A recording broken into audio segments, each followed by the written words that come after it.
Okay.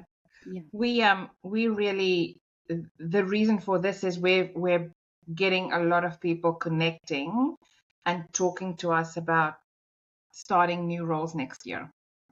So it's really then, okay, in this time that you have the break between Christmas and New Year when people close, use that break wisely, because the LinkedIn profiles and Seek profiles are really important. And just what you put on there, because that can be a little bit tricky as well. 100%. So, and You're Taylor, trying to just get noticed. recently, yeah, you've done a big presentation for a security group here on the sunny coast, and Yeah. it was the talk. The talk was around that, just making sure that your details are correct, so that you can be Yeah. seen. Yeah, 100%. And the main topic was in regards to Seek profiles and LinkedIn profiles, but also how to utilize them to be seen in the market, because the market Correct. is, I don't want to say it's flooded, but there's a lot of people in the market currently. Mm. And I mentioned before, well, I think we've mentioned this on another episode, that there's 30% more applicants per job postings on Seek.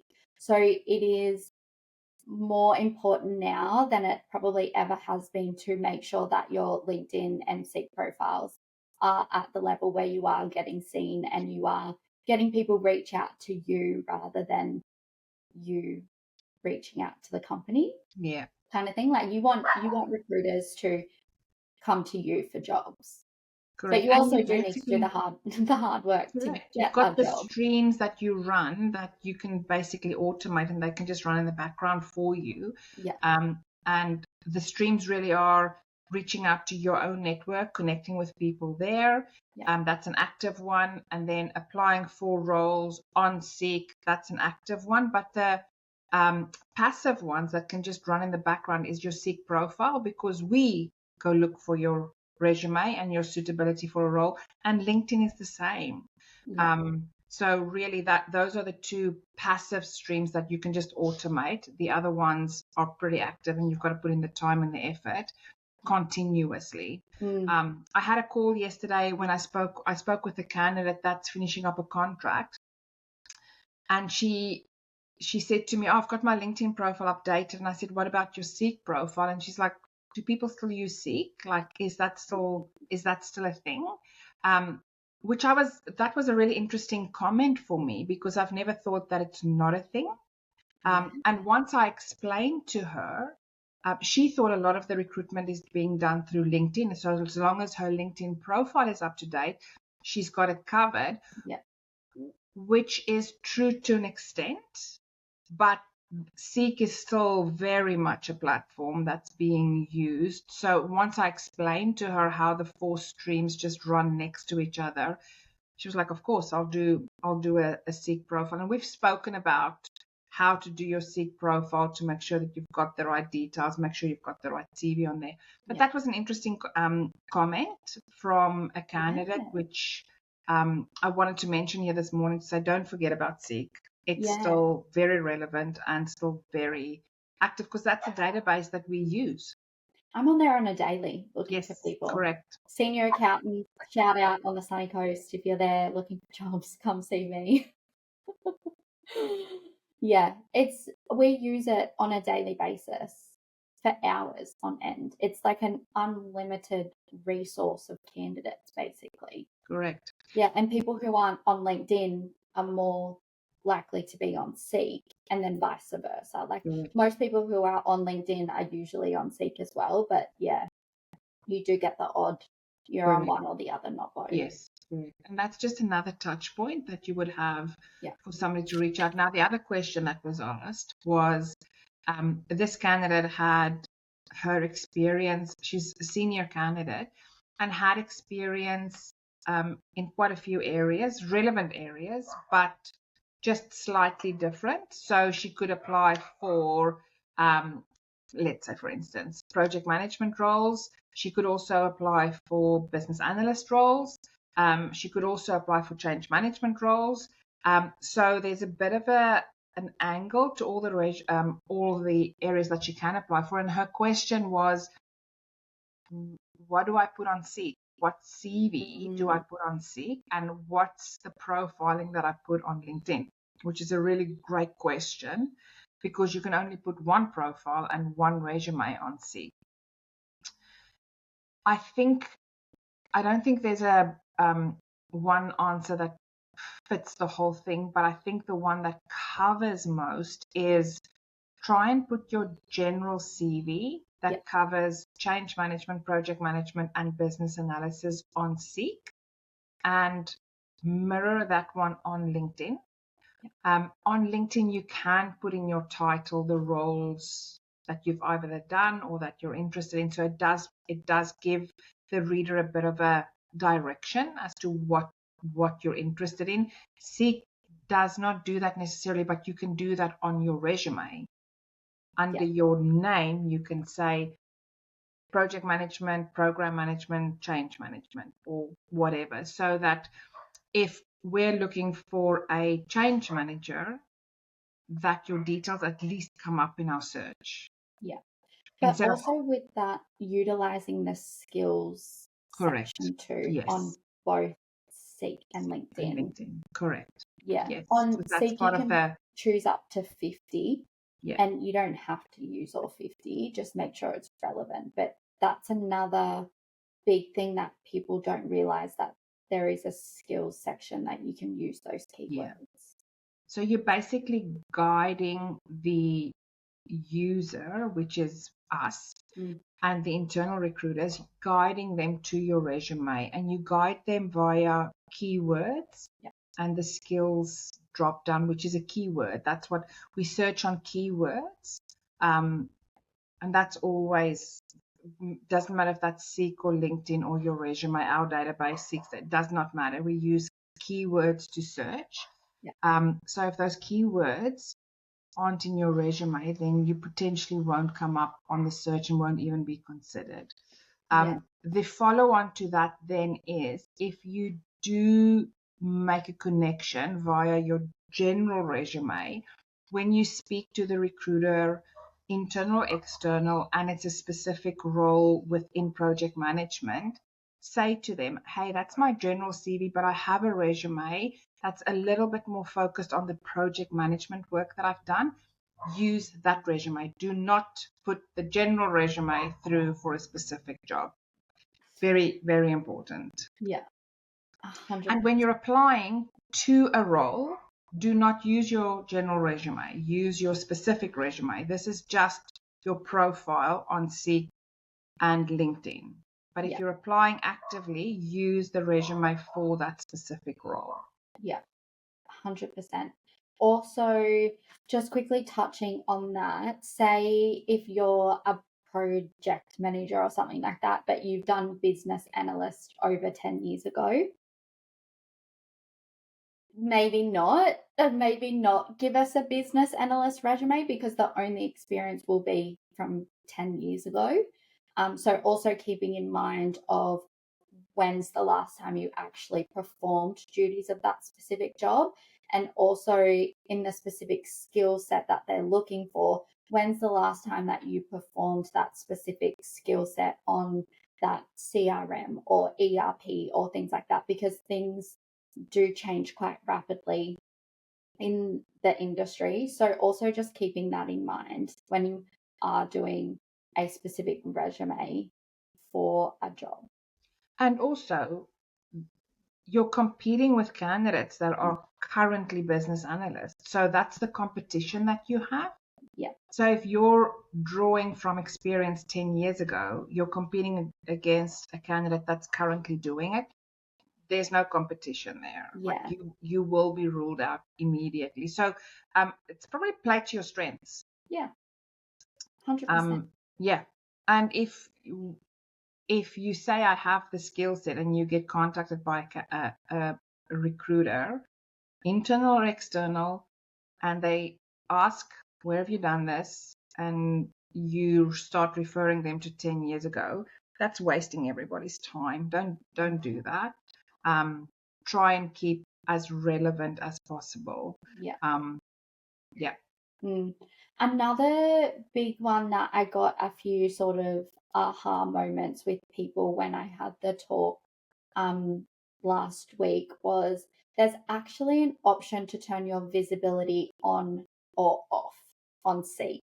So make sure that that's switched on. And I don't know what I'm assuming the default setting would be on. Yes. But there was a couple that were like, actually, I'm going to check that because I haven't been contacted for anything. And it could just be because they accidentally put their visibility off or something like that. So definitely check their visibility. It's in the settings part on your profile. So that's another big one as well.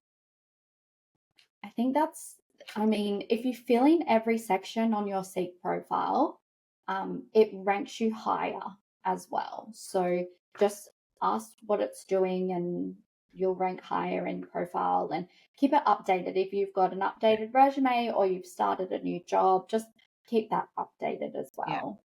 Yeah. And the little golden thing that we've spoken about so many times is, as a user of the back end of Seek, we can filter. So once we have our search, sometimes our search has 800 candidates in it. There's no way we can contact 800 candidates. So now you have to take that big search and narrow it down so that you can get the right candidates.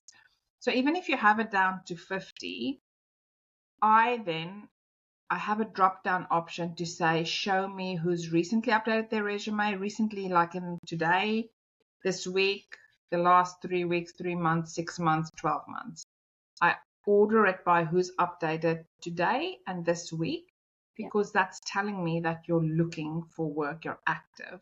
So what I say to candidates, and we've mentioned this before, once in 2 weeks, once a week, just go update something, change something so that the system picks up there's been activity on your profile, which then bumps you up to say you're active, you're active, you're active. LinkedIn is easier because you've got the open to work circle that you can advertise that you're looking for work.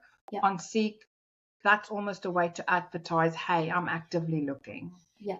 And it does tag, like we get a little blue tag next to your name that says maybe approachable as well. So if you're actively applying for jobs, it will also tag us like, hey, this person's active in the market. They're more likely to be approachable than some of the others too. So, and you don't realize, but once you found a job, you don't go into your Seek profile and turn it off.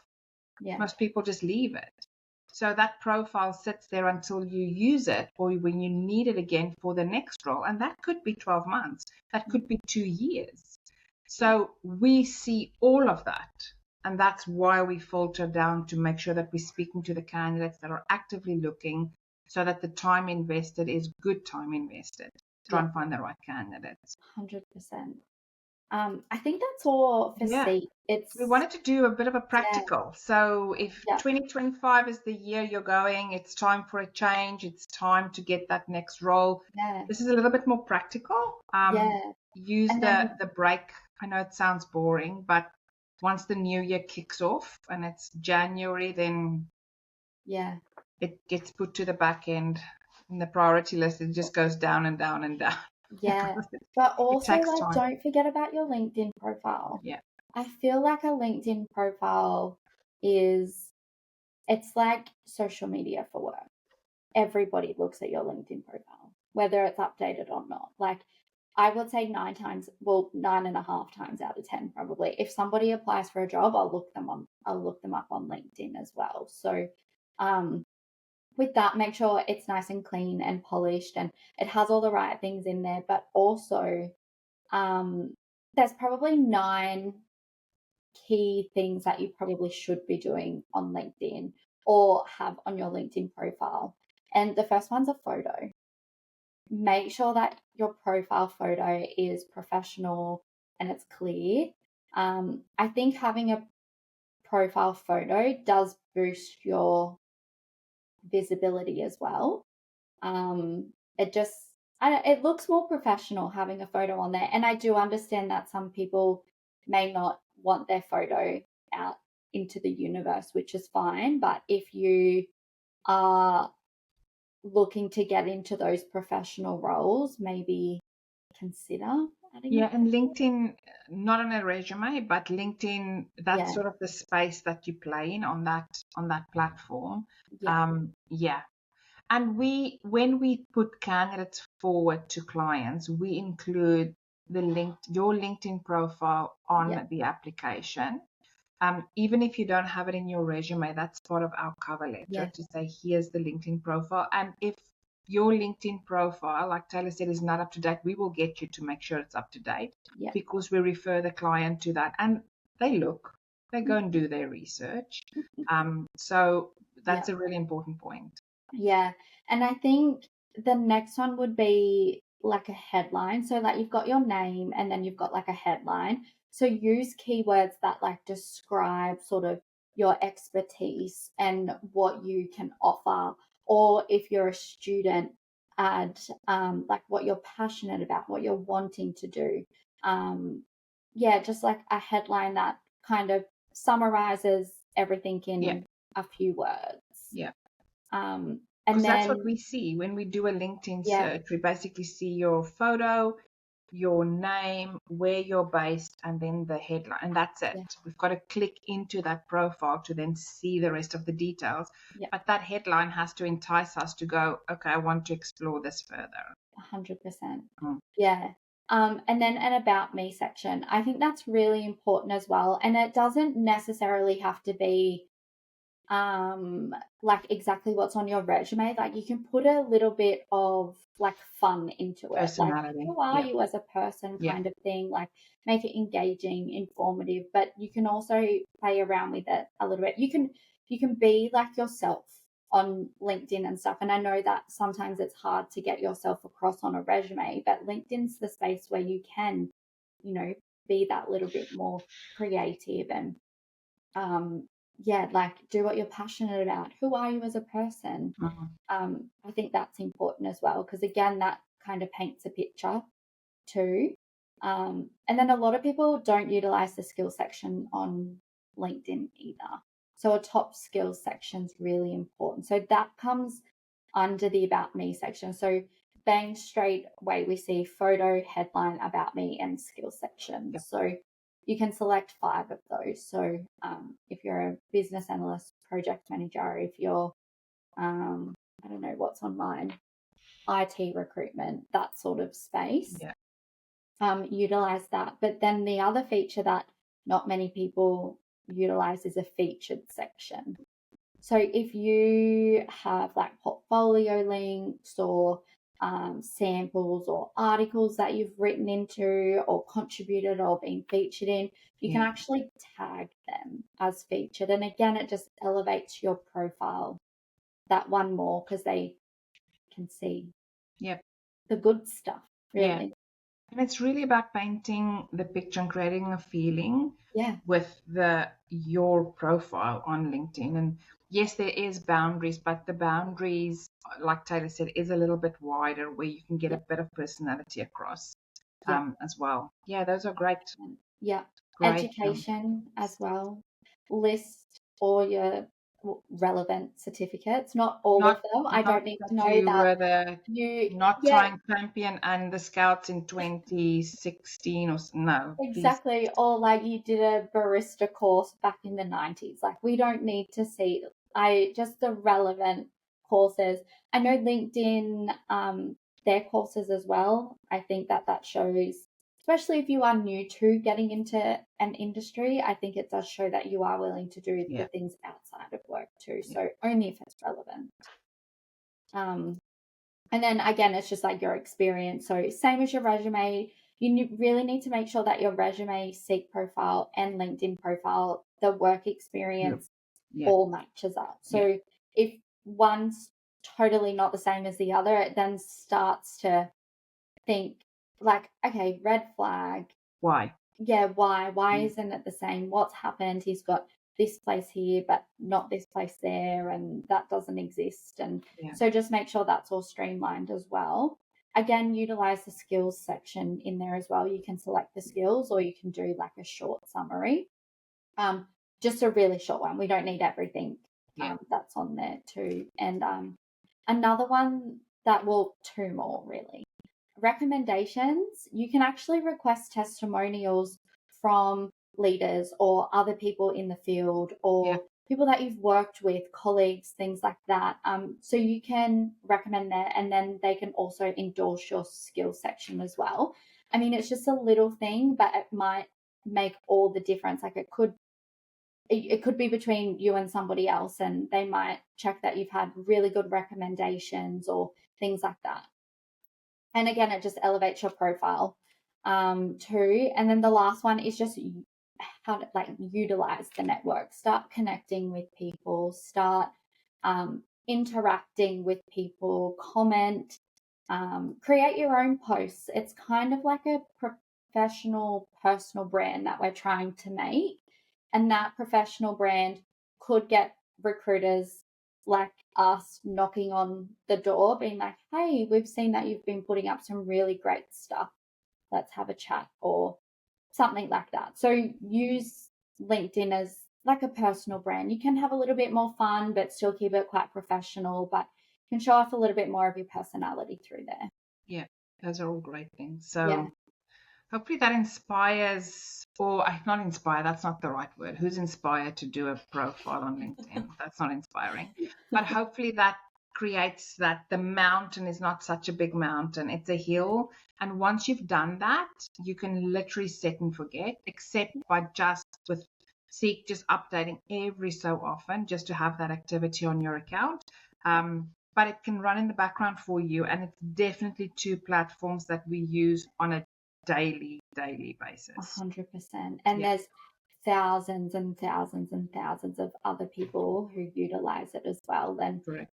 yeah, I think in today's day and age, you need to have a LinkedIn profile. Yes. If you're in that professional space, you do need to have one. Yeah, absolutely. Yeah. So bring on 2025. Oh, I'm so excited. I'm actually really excited. This year's been good, but I'm feeling really good going into 2025. And I think with the market picking up, and I think the market's going to be really good next year. I think there's going to be a lot of good opportunities. So if that's not your sign to go out and update things, I don't know what else is. Maybe I'll come knocking on your door next year. Who knows?